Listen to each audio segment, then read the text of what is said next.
Knowing PID is one of the most important things to know when it comes to Venge PKing. If you're anything like me, I was able to learn and understand what PID is and how to identify it, but I really struggled with how to actually use it and apply it in my actual fights. This guide is basically going to break down what PID is, how to identify it, and then how to actually utilize it and apply it. We're going to go through some examples of both my deaths and some nice PKs, and just slow it down and talk through what's happening. PID, or player identification number, is essentially who will get the first hit when two people are fighting. The player who has PID will have their hit splat appear at the beginning of a tick, where the person who is off PID or doesn't have PID will have their hit splat appear at the end of a tick. PID is really easy to identify when two people are hitting the exact same time, as one hit splat will appear just before the other. If you take a closer look at the tick metronome that's around my character, we can see that one hit splat is at the beginning of the tick and the other is at the end. This will become really important later on when you're learning what you can do on and off PID.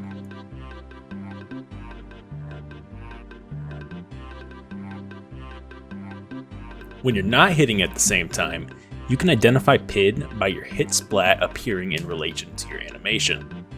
Hit splats that appear before the animations or early in the animation represents on-PID, whereas at the end of the animation would be off-PID. Here's a quick example of what PID looks like in a range fight. Notice his arrow has to fully disappear before the hit splat shows up, whereas mine appears as the arrow is coming in.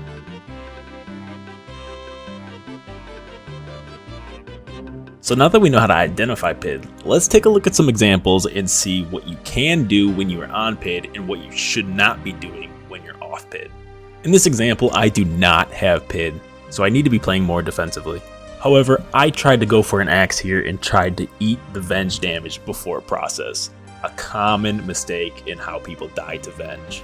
Slowed down, you can see that I clicked the food, but because he has PID, his Venge processes before my food does. Sit down. Here's a similar situation, but in this example, I am on PID. As you can see, I drop a huge 70 headshot DH axe on his Venge and still was able to eat the reflection damage of Venge. This is because my damage is calculated at the beginning of the tick, and I still have time to get eats off before his Venge damage is calculated at the end of the tick. Here's another example of eating damage that would kill you before it processes. Here we can see the ballista shot comes in late, but because he's off PID, I have plenty of time to get some eats off before it processes. Here's another thing you probably shouldn't do when you don't have PID. Don't try and sneak a DH axe in while teleing out when he has an attack coming up. I tad, bro, you're capping, bro. Let's talk about utilizing the G-maul both off and on PID. When you don't have PID and you try and do a spec insta-maul, it stacks the damage in a weird way that's easy for the opponent to eat. This person should have been able to easily eat before the G-maul damage process, but you know what? We'll take it. Here's what a spec insta-maul looks like when you're on PID. Notice that the G-maul damage actually stacks on top of the spec damage. And one more, just because it's such a beautiful KO, this is stacking the Venge, spec, and the insta-maul damage all at once. Specking when you're off PID is a dangerous game. Because your spec damage is processed a little bit late, the other player has plenty of time to notice your specking, react with a Venge, and then punish you for it, like here. It's basically dangerous for a person without PID to be hitting at the same time or even a tick before the other person's about to attack. This is why you see high-level PKers click the ground or do ring switches. This helps them ensure that they don't hit their opponent in that dangerous time frame and get Venge specced out like this person did. Let's switch gears and let's focus on some range MSB style PKing for a little bit. This style of PKing does not rely on Venge to stack out an opponent. Instead, the arrow damage gets stacked with the spec weapon damage while on PID. What a stack. Similar to a spec insta-maul, trying to stack an arrow and a spec while off PID will result in a bigger gap between the two damages being processed. This makes it easier to eat through large stacks of damage coming your way. Here I was dealt a total of 101 damage, but because my opponent was off-PID, I had time to eat before his AGS spec processed.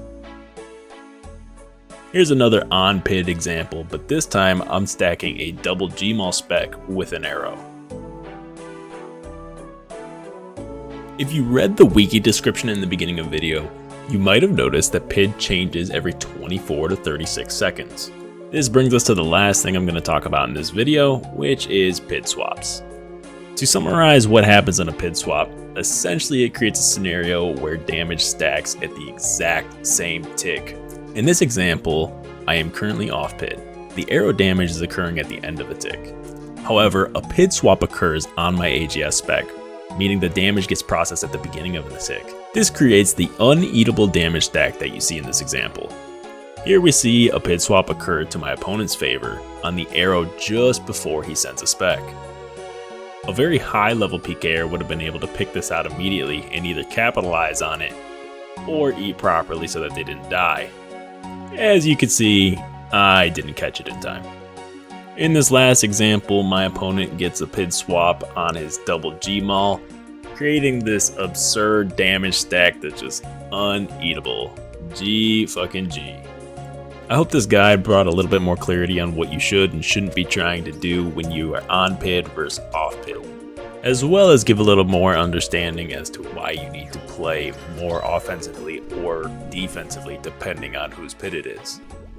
Drop a like and a sub if this video helped you out at all. I know I wish I learned these things quicker when I started learning PKing. I also try to upload content weekly, both PVM and PvP based, so go ahead and take a look at some of the other content I put out since you're already here.